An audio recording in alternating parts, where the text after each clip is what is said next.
Барлықтарына сәлем, бұл мен Мәншүк. Сіздерге біріншіден көп рахмет айтамын. Мен каналымды қарап, комментария жазып, каналыма жазылып жатқандарыңызға. Бұл үлкен маған мотивация береді өз каналын әрі қарай жүруге. Бүгін мен видеом өзім туралы кухняда отырып тамақ ішіп болған кезім сіздермен ашық сөйлесу мақсатында өзімді таныстыру. Өйткені мен комментарияларды аламын, мен кіммін деген сұрақтарға, балаларыңыз бар ма деген сұрақтарға жауап бергім келеді. Менің жасым 35-те, Алла қаласа 36-ға февральда толамын. Менің балаларым әлі жоқ. Екі бакалавриат бар. Біріншісінде Қазақстан бакалавриаты, ол Казынпуда Абай атындағы, мен экология бағытында грантта оқып шыққам. Екінші мен бакалавриатым басынан бастап оқығаным, ол Малайзия жерінде Лимкокуин деген университет бар, Creative Technology. Сол жерде мен Broadcasting Journalism, өз телевизион сол бағытта оқығам. Яғни ол телевидениедағы журналистиканы мен 4 жыл оқып шықтым. Және сол Малайзия елінде менің қасымдағы ең жақын серігім, жақсы көретін адамым, оның аты Эрвин. Біз университетте бірге танысып, университетте бірге дос болғанбыз, және де біз осы соңғы 6-7 жыл біргеміз.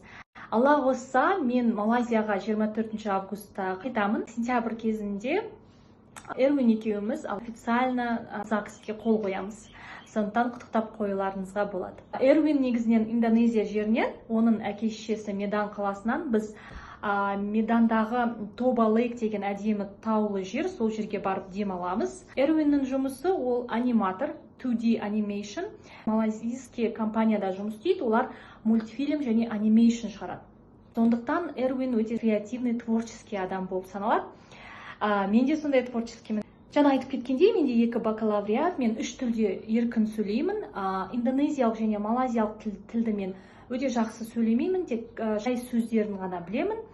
Мен не істеп жатырмын? Осындай сұрақтарды мен жиі көремін. Өте көп жылдар бойы университетте жұмыс істегенмін. Сол өзім оқыған Малайзиядағы Лимкокуин университетінде бізде международный маркетинг болды, international маркетинг. Соның ішінде мен Центральный Азияға жауап бердім.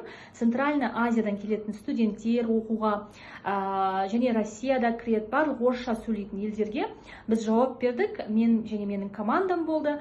Мен сол жерде 5-6 жыл жұмыс істеген шығармын. Corporate life, корпоративный офистік өмір болды. Бірақ мен өзім менікі емес екенін түсіндім. Содан кейін мен басқа салада жұмыс істедім, психология саласында. Бірақ психологияның ішінде мен маркетинг, сол компания психологияны мен айналысады, бірақ ішінде маркетинг департаментте жұмыс істедім. Біреуі сингапурский компания болды жақында, Mind Nation онлайн жұмыс істедім 1 жыл жарым. Сосын тағы бір IPC, International Psychology Center, Малайзияда офиске барып, кәдімгідей олармен жұмыс істедім. Ол өте аз, 6 ай, өйткені виза жасаған жоқ.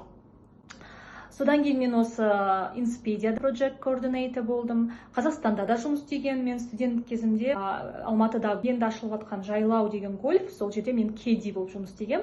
Ол 18-17 жаста, және де Ақжол партиясында жұмыс істегенмін студент кезімде. Енді қайтып келсем, алдыма қойған мақсаттарым, корпоративный өмірім біткеннен кейін мен түсіндім, өзім жұмыс істегім келеді. Сондықтан да мен қазір мысалы YouTube каналым, бұл мен хоббиім ретінде осыны келесі уровеньге көшіргім келеді. Жақсы Әсемгүл деген бір қыз таптым, маған монтаж жасауға көмектеседі. Екінші мен қазір істеп жатқаным бұл Skillshare деп аталады. Осы Skillshare деген платформа, ол өзімнің досыммен бірге жұмыс істейміз. Ол жерде, ол платформада мен досым өзі әртүрлі сырғаларды, сақиналарды өз қолымен жасайды, соны қалай жасау керек екенін түсіндіреді ағылшынша. Ол өзі қазақ. Мен де болашақта, Алла қаласа, октябрь айында, октябрь-ноябрь айларында ойлаймын, менің өзімнің Skillshare классым болады деп ойлаймын. Содан кейін мен 3-ші бағытым қазір жұмыс істеп жатқан, ол кітап жазу. Мен денсаулық саласында ішінде қалай дұрыс өмір сүру керек, яғни здоровый образ жизни туралы кітап жазып жатырмын. Қалай болатынын әлі білмеймін, көреміз қалай болатынын. Сіздердің сұрақтарыңызға жауап. Мен журналистика бағытында жұмыс істедім. Мен Малайзия елінде NTV7-де жұмыс істедім, және Бірнама TV деген олардың теледидарларында жұмыс істедім. Мен өзімнің орысша YouTube каналым бар, ол жерде «Как переехать в Малайзию» деген екі видеоны өте көп адамдар қараған, көп комментария. Тағы бір айтып кетейін, жаңағы әр уақытта мен жолда жүремін, әртүрлі елдерде тұрып, өмір сүріп көргім келеді. Мен мысалы өзім жаңағы осы Лимкоп жұмысында істеп жатқан кезде, мен бүкіл Центральная Азияны, Россияны, Татарстан, Азербайджан аралап шықтым, әртүрлі жаңағы образовательный выставкаға біз баратын болатынбыз, соларға біз жылына 2-3 рет баратынбыз кейде. Және мен өмірдегі үлкен бір жетістігім деп айтам өзіме, ол мен Африка еліне баруым, сол университеттің қаржыландыруымен, соның арқасында мен Африка еліндегі жаңағы оңтүстік Африка дейді, соның ішіндегі яғни Манделаның елі, бәріміз білетін, сол жерде мен Африканы өз көзіммен көріп қайттым, соған мен мақтаныш тұтам.